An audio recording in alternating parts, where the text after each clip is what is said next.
जय श्री राम दोस्तों। आज का इंटरव्यू नेहा सिंह राठौड़ और शुभंकर मिश्रा के बीच होने वाला है। नेहा सिंह राठौड़ आए दिन सरकार का विरोध करके पॉपुलैरिटी कमाती रहती है। इसके पीछे सच्चाई क्या है, ये आपको आज इंटरव्यू में पता चल जाएगा। शुभंकर मिश्रा ने आज जो सवाल पूछे थे, उससे नेहा सिंह राठौड़ से उसकी सच्चाई सबके सामने लाकर रख दी है। चलिए देखते हैं डिबेट में आगे क्या होता है, और साथ में अच्छी लगे तो लाइक और कमेंट जरूर करना। चैनल पर पहली बार आए हैं तो सब्सक्राइब करना ना भूलें। धन्यवाद। उस टाइम पे ये था कि हाँ तो अब जेल में जा रही है, बहुत उछल रही थी काहे ना सोचे आदमी। आपका ट्विटर खोलते हैं, 15-20 ट्वीट देखेंगे, उसमें सब एक तरफा तीर पे तीर मारे जा रहे हो। एक दिन रवि किशन को ऐसा लगता है कि सवेरे उठेंगे ये निशाना मनोज जी पे, ये रवि जी पे। टीवी में आपको जो क्लिप वायरल होता है, जैसे अब कई सारे बड़े बड़े चैनलों में आप क्लिप देखे, वहां भी यही आता है। तो गांव देहात में आदमी 2 मिनट क्लिप देखा, उसके दिमाग में बैठ गया। नहीं तो वही मैं कह रही हूँ ना कि गांव देहात में पूरी खबर नहीं जाती है। उस टाइम पे भी यही लोग कह रहे थे कि ये जो है बहुत बोलती रहती है, अब जेल जाएगी तो इसको समझ में आएगा। तो मेरी मम्मी को भी पता चल गया था कि मैं जेल जाने वाली हूँ। नेहा सिंह राठौड़ की मीडिया वालों से क्या दुश्मनी है? मुझे लगता है कि मेरी कोई किसी से दुश्मनी तो नहीं है। काहे दिन रात आप उनको कोस देती हो? मतलब ऐसा लगता है जो मिल जाए इसको रगड़ देंगे। अगर मीडिया जो है शुभांकर जी, हाँ, जा करके अंबानी के घर पे हाथी की खिचड़ी खाएगा तो मैं क्या बोलूं। मीडिया के लोग अगर प्रधानमंत्री जी के साथ फोटो खिंचा खिंचा करके मार अपने मन का कैप्शन, और देश में बहुत सारे मुद्दे चल रहे हैं जिस पे बात की जानी चाहिए, उस पे बात नहीं करेगा, तो आप बताइए मैं क्या करूं।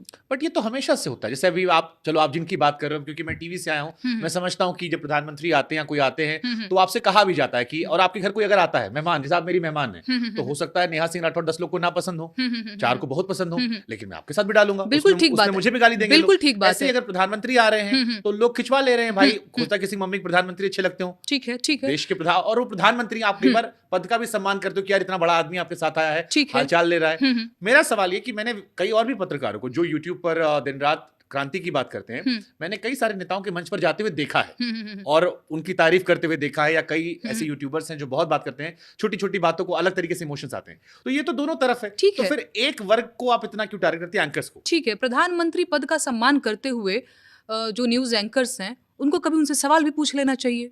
जैसे आप हैं, आपने मुझे बुलाया, अभी उन लोगों को अप्रोच करिए। बुलाया तो हमने अखिलेश यादव को भी था। हाँ। बुलाया तो हमने नहीं, अखिलेश यादव जी की तो दूसरी बात हो गई, वो विपक्ष के हो गए, प्रधानमंत्री की बात हो रही है कि बुलाने को तो हम सबको बुलाते हैं, लेकिन अगर कोई नेता नहीं आ रहा है, जैसे मैं एग्जांपल दे रहा हूं, जैसे मेरा मन है अगर प्रधानमंत्री जी आए तो जितने सवाल मैंने आपके रखे हैं, मेरा तरीका वही रहेगा कि मैं एक सोशल मीडिया पोस्ट डालूंगा, मैं कहूंगा आपके कोई सवाल है प्रधानमंत्री जी को लेकर, आप दे दीजिए, मैं उनसे वो सवाल पूछूं। अच्छा, ये सवाल मैंने इसलिए पूछा क्योंकि लखनऊ में एक घटना घटी थी। मेरे पुराने चैनल के एक साथी थे मेरे, सैयद अंसारी जी, उन्होंने कुछ आपसे पूछा, नेहा सिंह राठौड़ खड़ी हो गई, पब्लिक में कहा जी बताओ बताओ बताओ, क्या घटना हो गई थी वो आपकी? नहीं, वो बहुत बड़ी चर्चित क्लिप थे, थरई पे आमादा हो गए थे। हाँ, एक तो पहला समझाओ थिथरई क्या होता है, देसी भाषा हर आदमी समझता नहीं है, क्योंकि पॉडकास्ट मतलब इलॉजिकल बात कर देना, मतलब जिस बात में कोई तर्क ना हो। जैसे आपने डीएम को रंगबाज क्यों कहा, आप मेरी भूमिका को बहुत कम तरह कर रही हैं, आप अपने आप को क्या समझती हैं। एक बीमार लड़की, आप मतलब उस चीज को आप बस समझिएगा। फेंको फेंको अपनी पूरी शक्ति के साथ फेंको। तो कहा जा रहा है कि टीवी एंकर से आपको विशेष मोहब्बत नहीं, मुझे लगता है कि नेहा सिंह राठौड़ खोजती कौन सा मिल गया, आज ये मिल गया, बस चलो नहीं। बस अब तुम ये हो, तुम ये हो, तुम ये हो, तुम ये हो, ये मेरा freedom of speech and expression है, हम नहीं सुनेंगे, हमको मत बोलना, हम बोलेंगे, हमारा एक्सप्रेशन है। एक क्लिप बहुत वायरल हो रही है ट्विटर पे, जहां पर आप कह रही हैं कि भैया मैं तो freedom of speech and expression का इस्तेमाल करती हूँ, मुझे लोक गायिकाओं अपनी बात रखनी है, विपक्ष की आवाज बनना है, लेकिन अब वो मुस्कुराकर कांग्रेस की टिकट पर नजाकत से सिर झुका लेती हैं और कहती हैं वो तो आला कमान देगा तो देखा जाएगा। तो अब आप तैयार हो गई हैं। तो ये कई बार फिर आप पे आरोप लगता है कि अल्टीमेट मकसद जो था आपका वो ये था कि कहीं से टिकट मिल जाए, इसलिए हम बीजेपी पे इतना विरोध करे थे। अब पहले लोग कहते हैं कि सपा पे ट्राई हुआ, फिर केजरीवाल जी को रहा, अब कांग्रेस की बात बन गई है और इसीलिए मनोज तिवारी जी को आप रेले जा रही नहीं। तो जहां पर बीजेपी शासित राज्य होते हैं वहां पर आपकी बोली ज्यादा तेज होती है, कुछ एक जगह आपने उठाई है आवाज, लेकिन बाकी जो बड़े मसले हैं वहां पर आप खामोश होते हो। और इसका अल्टीमेट गोल था टिकट मिलने का, क्योंकि जब आप कांग्रेस के टिकट को लेकर कहते हो कि मिलेगा तो लड़ लेंगे, तो ये आरोप लगता है कि अल्टीमेट टिकट का गोल था। ये क्रांति या लोक गायिका कहानी थी, आपने अपना एक तरीका चुना टिकट पाने का। बात तो सही है दौड़ना तो पड़ता है। नहीं, मुझे लगता है कि ये आरोप बिल्कुल गलत है। दूसरी चीज ये रही कि जहाँ पे बीजेपी शासित राज्य है वहां पे आप बहुत वोकल हो जाती हैं, सब कुछ अपना ये तो अभी पढ़ते होंगे ना आपके कमेंट सेक्शन में हाँ आता बिल्कुल होगा। पढ़ती हूँ। इसमें मैं ये कहना चाहूंगी, देखिए मैं भोजपुरी में लोकगीत गाती हूँ, भाषा को लेकर एक बाध्यता तो है ही। ट्विटर पे आप एक्टिव हो, आजकल तो ट्वीट भी रिट्वीट भी बहुत बढ़ गए हैं। जब से तो चल रहा है मामला, बड़ा नंबर ऑफ रिट्वीट की संख्या बड़ी तेज बढ़ गई है। आप खूब नोटिस करते रहते हैं हम ट्विटर चलाते नहीं, नोटिस देखते सब है। तो उस अच्छा चलो बहुत बहुत स्ट्रेट फॉरवर्ड सवाल पूछते हैं। क्या नेहा सिंह राठौड़ कांग्रेस पार्टी से अगर टिकट मिलता है तो चुनाव लड़ेंगी? मुझे लगता है कि कोई भी पार्टी हाँ। मुझ पे अगर ये भरोसा दिखाती है, मुझे उस काबिल समझती है, उस योग्य समझती है, तो मुझे लगता है कि विचार जरूर करूंगी। बेटा तुमसे ना हो पाएगा, हमें तुम्हारे लक्षण बिल्कुल ठीक नहीं लग रहा है, तुमसे ना हो पाएगा। मैंने पहले भी कहा है कि मैं विचार करूंगी। फिर विचार करूंगी मैं, जो नजाकत हमने कई वीडियोस में देखी ना आपकी, सर झुका के की, अब वो तो आला कमान तय करता है। हमको कई सारे लोगों की बातें आने लगी कि लोगों के सुर कैसे बदल जाते हैं। अच्छा क्योंकि आपको हमने कवित्री के तौर पर बेबाक देखा है। ओके और जब वो नजाकत है ना कि जी आला कमान, वो तो पार्टी आला कमान देखता है, तो सडनली जो चेंज ऑफ टोन हुआ, अच्छा हमने कहा ये नेता बन रही है। अरे नहीं नहीं नहीं नहीं नहीं, मैं नेता वेता नहीं चलो बनूं। बीजेपी से टिकट मिला, हाँ 2-4 शर्तों के साथ जरूर, क्यों नहीं, हाँ बीजेपी से भी टिकट मिला। बीजेपी कांग्रेस में क्या डिफरेंस है?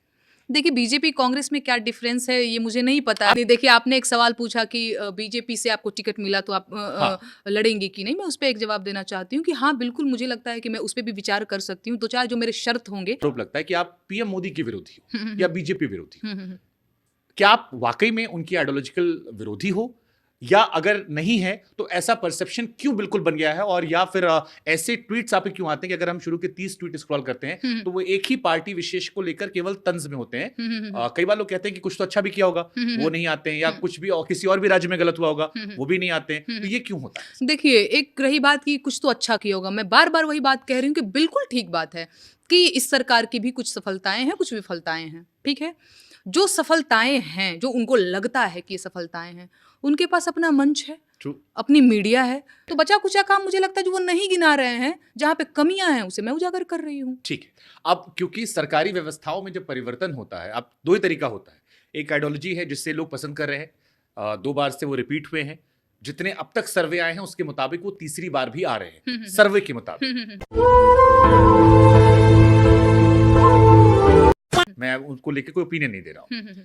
अब अगर इसमें बदलाव लाना है तो फिर आपको देश में जो तरीका हमारे पास है वो पॉलिटिकल तरीका ही है। एक है कि अच्छे लोग चुनाव लड़ने आए, तय हो, आगे वो देश की राजनीति को स्वच्छ साफ रखें। लेकिन उस पर जाने से पहले मेरे मन में थॉट ये आता है, कई बार जनता भी थॉट पूछती है कि अगर मान लो नरेंद्र मोदी का एक विकल्प देखना हो तो आपकी नजर में किस आइडियोलॉजिकल पार्टी को आपको लगता है कि आप उससे ज्यादा करीब पाते हो? मैं ये नहीं कह रहा आप सपोर्ट करती हो, देखिए किसको ज्यादा करीब पाती हो कि ये अगर आएंगे तो शायद एक बेहतर विकल्प दे सकते हैं? कि जो देश को जोड़ने की बात करे वो उनका विकल्प होना चाहिए। या क्या मकसद है? क्योंकि भारत जोड़ो यात्रा के बीच में कई बार ये भी मजाक उड़ता है कि पार्टी के लोग नहीं रुके। हाँ? पार्टी के लोग ही नहीं रुके। राहुल गांधी जी की जो कोर टीम थी, जितने नौजवान नेता थे, जितने भी थे, जिन पे उन्होंने इन्वेस्ट किया था, वो एक एक करके निकल गए। एक्सेप्ट फॉर सचिन पायलट, जिनको लेकर भी राहे बगाहे खबर आती रहती कि आज गए, कल गए, परसों गए। राहुल में आपको क्या अच्छा लगता है कि आपको लग रहा है कि वो भारत जोड़ रहे हैं? पर मुझे लगता है कि वो साफ दिल इंसान है। ये आपने टीवी में देख के परसेप्शन बनाया? बात तो सही है आज के लिए फिलहाल इतना ही। आपकी तरह मैं भी मायूस हूं, लेकिन उम्मीद पर दुनिया कायम है। दिल दुखा है लेकिन टूटा तो नहीं है, और उम्मीद का दामन छूटा तो नहीं है।